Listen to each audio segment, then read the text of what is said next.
नमस्कार, देवभूमि समाचारों में आपका स्वागत है। मैं हूं आपके साथ सबिहा। आगे आप मेरे साथ देखेंगे उत्तराखंड से जुड़ी तमाम छोटी बड़ी खबरें विस्तार से, लेकिन सबसे पहले नजर हेडलाइंस पर। दिल्ली में आज पार्लियामेंट्री बोर्ड की बैठक में होगा मंथन। प्रधानमंत्री मोदी, राष्ट्रीय अध्यक्ष जेपी नड्डा समेत सीएम धामी होंगे शामिल। आज जारी हो सकती है पहली सूची। हरक के कांग्रेस में शामिल होने पर सस्पेंस बरकरार। हरीश रावत का बयान, अपने किए की माफी के बाद ही मिलेगी एंट्री, लेकिन हरक की वापसी कार्यकर्ताओं को नागवार।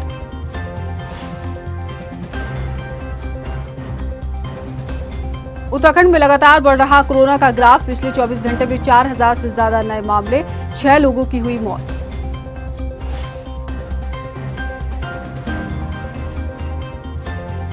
और सितारगंज में आचार संहिता के उल्लंघन का मामला आया सामने। पुलिस ने युवक के पास से 7,40,000 रुपए की नकदी की बरामद। हेडलाइंस के बाद बुलेटिन में खबरें विस्तार से। और बता दें उत्तराखंड से आज की बड़ी खबर आपको कि आज बीजेपी की पहली सूची जारी हो सकती है। जी हां, काफी लंबे समय से कयास लगाए जा रहे थे कि बीजेपी कब जारी करेगी अपनी पहली सूची। तो उम्मीद है कि आज शाम तक बीजेपी अपनी प्रत्याशियों की पहली सूची जारी कर दे, क्योंकि दिल्ली में आज बीजेपी पार्लियामेंट बोर्ड की बैठक जो है वो चल रही है। इस बैठक में पीएम मोदी और राष्ट्रीय अध्यक्ष जेपी नड्डा भी शामिल हैं। इसके साथ साथ सीएम धामी और मदन कौशिक भी बैठक में मौजूद हैं। वहीं पार्लियामेंट्री बोर्ड की बैठक के बाद बीजेपी इस सूची को जारी करेगी और उम्मीद ये जताई जा रही है कि आज शाम तक बीजेपी की पहली सूची जो है वो करीब करीब जारी हो जाएगी और कई सीटों पर जो है तस्वीर साफ हो जाएगी। तो दूसरी बड़ी खबर भी आपको बता दें कांग्रेस से आ रही है, जहां पर कांग्रेस में हरक को लेकर सस्पेंस जो है वो बरकरार है। लगातार से 1-2 दिन से ये चर्चाएं चल रही हैं सियासी गलियारों में कि हरक जो है वो कांग्रेस में वापसी कर सकते हैं, लेकिन हरक की जो एंट्री है वो इतनी आसान होती नजर नहीं आ रही है, क्योंकि हरक की वापसी को लेकर कार्यकर्ताओं में नाराजगी जो है वो देखने को मिल रही है। कल भी कांग्रेस भवन में कार्यकर्ताओं ने हरक सिंह रावत मुर्दाबाद के नारे लगाए हैं और कहीं ना कहीं ये देखा जाए तो हरक सिंह रावत का जो पूरा चैप्टर चल रहा है उसको लेकर कांग्रेस के प्रत्याशियों की जो सूची है, पहली सूची, उसमें भी जारी होने की उम्मीद जो है वो लग रही है।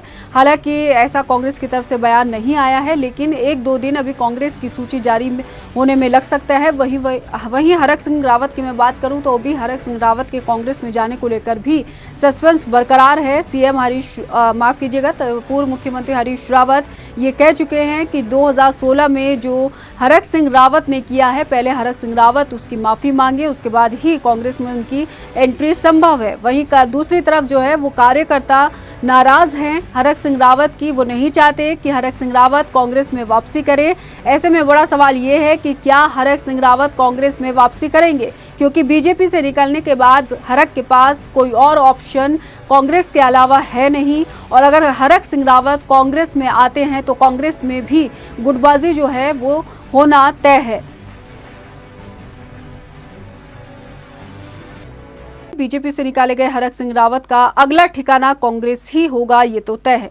लेकिन इस बात को भी नहीं नकारा जा सकता कि उनकी कांग्रेस में राह इतनी आसान नहीं होगी। आखिर क्यों, देखिए इस रिपोर्ट में। बीजेपी से निष्कासित पूर्व कैबिनेट मंत्री हरक सिंह रावत को पार्टी ने 6 साल के लिए बाहर का रास्ता दिखा दिया है और हरक सिंह रावत का अगला ठिकाना कांग्रेस के अलावा और कोई सा नहीं। लेकिन हरक अगर घर वापसी भी कर लेते हैं तो कांग्रेस में हरक सिंह रावत की राह इतनी आसान नहीं होगी। कांग्रेस सरकार को संकट में डालने वाले हरक सिंह को हरीश रावत 2016 में इतिहास में लिखे गए उस काले अध्याय के लिए कभी दिल से माफ करेंगे, हरीश रावत के हालिया बयान से ये साफ नहीं दिख रहा है। खासकर इसलिए भी क्योंकि हरीश रावत अच्छी तरह से जानते हैं कि कांग्रेस में आने के बाद हरक सिंह रावत पार्टी के आंतरिक समीकरणों में विरोधी गुट के साथ ही खड़े होंगे। दिलचस्प ये भी है कि कांग्रेस भी उनके स्वागत में कोई खास उत्साहित नहीं दिख रही।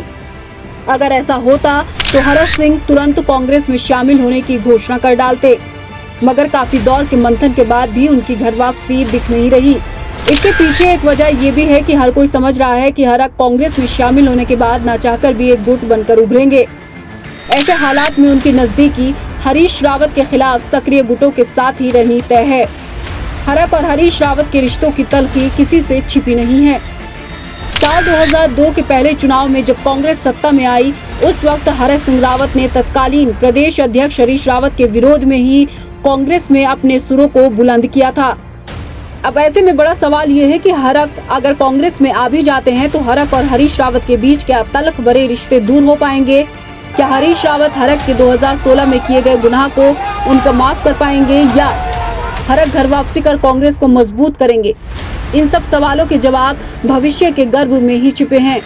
टाइम टीवी के लिए देहरादून से ब्यूरो रिपोर्ट। हरक सिंह रावत की घर वापसी की चर्चाओं के बीच कांग्रेस की गढ़वाल मीडिया प्रभारी गरिमा दौसानी ने कहा कि अभी कुछ भी आधिकारिक तौर पर साफ नहीं है कि वो कांग्रेस में शामिल होंगे या नहीं। गरिमा दौसानी ने 2016 के काले इतिहास के वाक्य को दोहराते हुए कहा कि उस मंजर का काले अध्याय से जुड़े जख्म आज भी हरे हैं। उन्होंने इस मसले पर बीजेपी को आड़े हाथ लिया।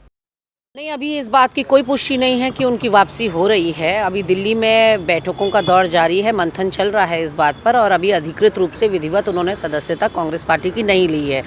जहां तक आपने 2016 के वाक्य की बात करी, उसके छाले और वो घाव अभी तक ताज़ा हैं हमारे दिलों में, क्योंकि एक लोकतांत्रिक तरीके से चुनी हुई सरकार को गिराया गया था। लेकिन ताली हमेशा दो हाथों से बजती है और जितने इसमें अपराधी कांग्रेस के 10 लोग हैं, उतनी ही अपराधी भाजपा भी है। उत्तराखंड में लगातार बढ़ते कोरोना ग्राफ ने लोगों की चिंता बढ़ा दी है। बीते 24 घंटे में प्रदेश भर में कोरोना के 4,482 नए मामले सामने आए हैं, जबकि कोरोना संक्रमित 6 लोगों की मौत हो गई है। आपको बता दें कि देहरादून में 1,687 लोगों में कोरोना की पुष्टि हुई है।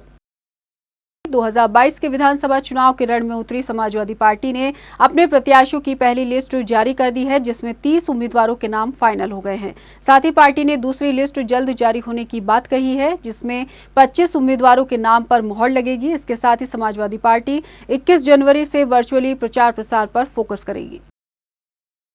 देखिए, अभी जो प्रथम लिस्ट माननीय राष्ट्रीय अध्यक्ष जी ने निर्गत की है, उसमें कुमायूं मंडल के पर्वतीय क्षेत्रों के सभी जनपदों के नाम हैं और कुछ नाम गढ़वाल मंडल के हैं। 30 लोगों के नाम फाइनल हो गए हैं, 40 नाम अभी बाकी हैं।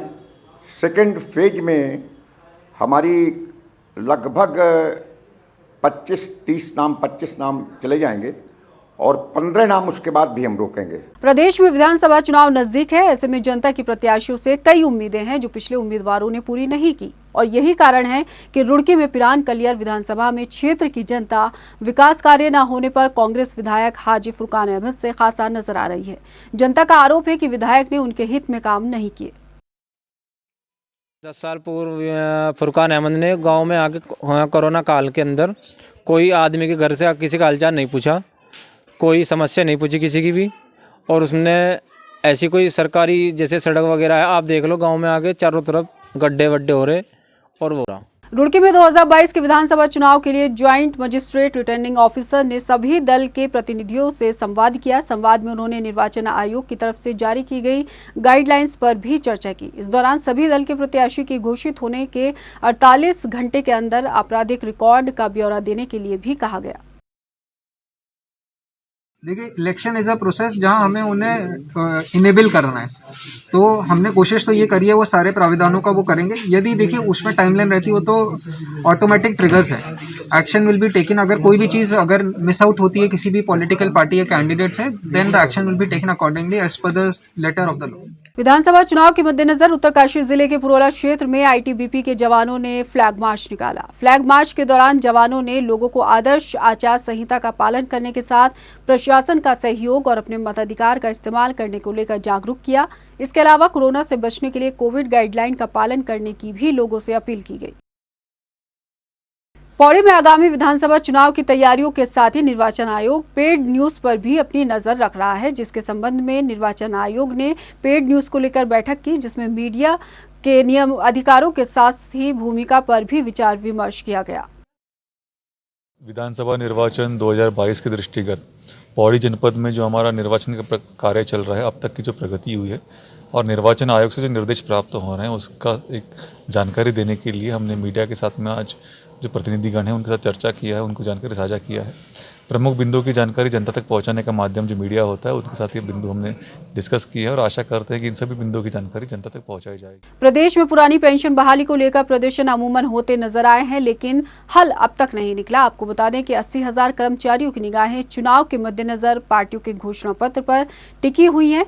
राष्ट्रीय पुरानी पेंशन बहाली संयुक्त मोर्चा से सीताराम पोखरियाल का कहना है कि अगर घोषणा पत्र में इस बात का हल नहीं हुआ तो इसका खामियाजा पार्टी को भुगतना पड़ सकता है। पेंशन की बात नहीं रखी गई तो इससे हम एक रोष व्याप्त है और वर्तमान में सरकार 2022 का जो चुनाव है तो निश्चित रूप से जो सरकार जो भी पार्टी पुरानी पेंशन को अपने घोषणा पत्र में डालेगी और उसको प्राथमिकता से रखेगी उसके साथ कर्मचारी खड़ा रहेगा। अन्यथा अगर घोषणा पत्रों में पार्टियों द्वारा पुरानी पेंशन को नहीं रखा जाएगा तो निश्चित रूप से पार्टियों को भुगतना भी पड़ेगा। नैनीताल के आयारपाटा क्षेत्र में निर्माण कार्य कराया जा रहा है जिसकी इजाजत प्रशासन नहीं देता, लेकिन प्रशासन की नाक के नीचे ये सब हो रहा है। अवैध रूप से हो रहे इस निर्माण काम को लेकर नगरपालिका परिषद के सभासद मनोज जगाती ने बताया कि इसकी शिकायत जिला प्रशासन से लेकर प्राधिकरण के साथ मुख्यमंत्री पोर्टल पर भी की गई है, लेकिन अब तक कोई कार्रवाई नहीं हुई।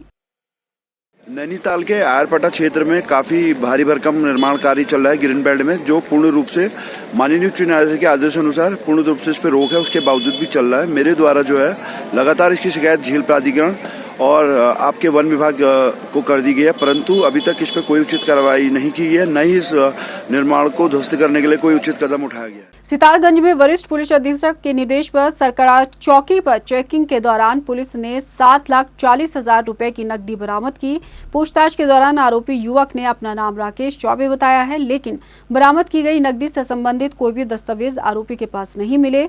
पुलिस ने इसे आदर्श आचार संहिता का उल्लंघन माना है।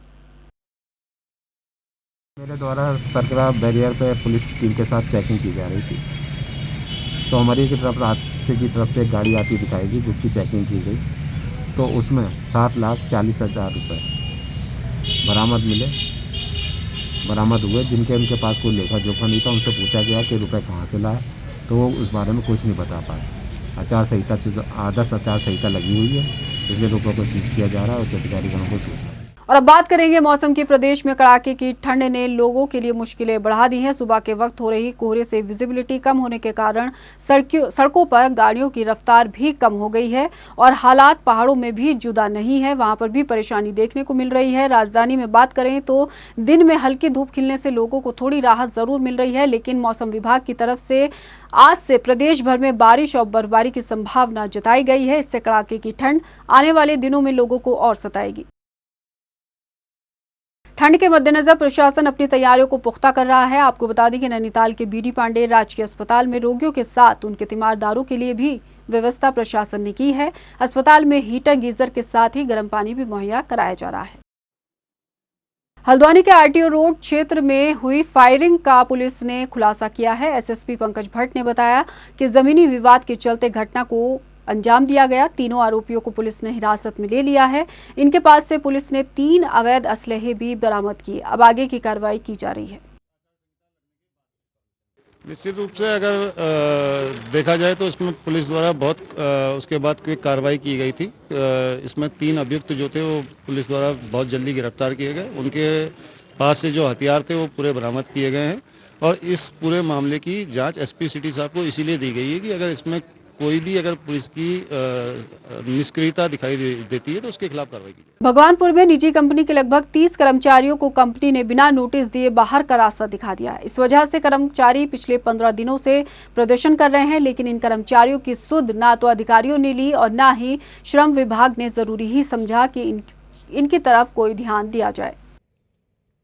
ये सबको नोटिस लगा रखा है, कंपनी घाटे चल रही, ये है वो है, ऐसे ऐसे लिख रखी है उसमें शर्तें कि कंपनी की आर्थिक स्थिति खराब है, जिसके कारण हम प्लांट बंद कर रहे हैं। जो इन्होंने नोटिस लगा रखा है ये भी अप्रूवल नहीं है, इन्होंने फर्जी नोटिस लगा रखा है। हाँ, ये भड़का जा रहा है, खाली अभी इसलिए भड़का जा रहा है कि हमने डिमांड रखी थी। हमारा 2018 में हमारा इंक्रीमेंट हुआ था, अब हमारे 3-4 साल हो गए इंक्रीमेंट नहीं हुआ। हमने अपने पैसे बढ़ाने की मांग रखी तो इन्होंने वो बात भाई नहीं के अंदर। कोविड संक्रमण लगातार फैल रहा है, जो एक चिंता का विषय है। संक्रमण को रोकने के लिए नैनीताल प्रशासन ने डॉक्टर्स फॉर यू नाम के एक एनजीओ से एमओयू साइन किया है, जिसके मद्देनजर 99% कोविड मरीज होम आइसोलेशन में हैं, जिनकी मॉनिटरिंग संस्था कर रहा है। जानकारी है कि इस संस्था की 14 टीमें हल्द्वानी शहर में स्वास्थ्य विभाग के साथ सामंजस्य स्थापित कर काम कर रही हैं। तो जितने भी पेशेंट हमारे या कोविड के पेशेंट अब होम आइसोलेशन में हैं, उनकी एक प्रॉपर मॉनिटरिंग हो, उनको सुपरविजन सही ढंग से कर सकें, उसके लिए हम लोगों ने इनके साथ एक एमओयू किया है। तो इनकी 4 टीमें जो हैं हल्द्वानी के 20 किलोमीटर के रेडियस में, जिसमें आपका हल्द्वानी, मोटा हल्दू, आपका लाल कुआं और नैनीताल के नीचे वाला पार्ट और कालाडूंगी, और धीरे धीरे हम पूरे डिस्ट्रिक्ट में इनके माध्यम से सारी मॉनिटरिंग करेंगे, जो स्वास्थ्य विभाग के साथ सामंजस्य बनाते हुए जितने भी हमारे होम आइसोलेशन में पेशेंट्स हैं उनकी प्रॉपर मॉनिटरिंग करेंगे। इस बुलेटिन में फिलहाल इतना ही। मुझे दीजिए इजाजत, लेकिन चलते चलते एक नजर हेडलाइंस पर। नमस्कार। दिल्ली में आज पार्लियामेंट्री बोर्ड की बैठक में होगा मंथन। प्रधानमंत्री मोदी, राष्ट्रीय अध्यक्ष जेपी नड्डा समेत सीएम धामी होंगे शामिल। आज जारी हो सकती है पहली सूची। हरक के कांग्रेस में शामिल होने पर सस्पेंस बरकरार। हरीश रावत का बयान, अपने किए की माफी के बाद ही मिलेगी एंट्री, लेकिन हरक की वापसी कार्यकर्ताओं को नागवार।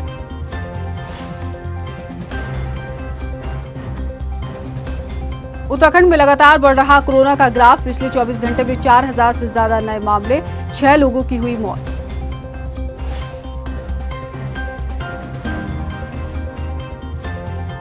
और सितारगंज में आचार संहिता के उल्लंघन का मामला आया सामने। पुलिस ने युवक के पास से 7,40,000 रुपए की नकदी की बरामद।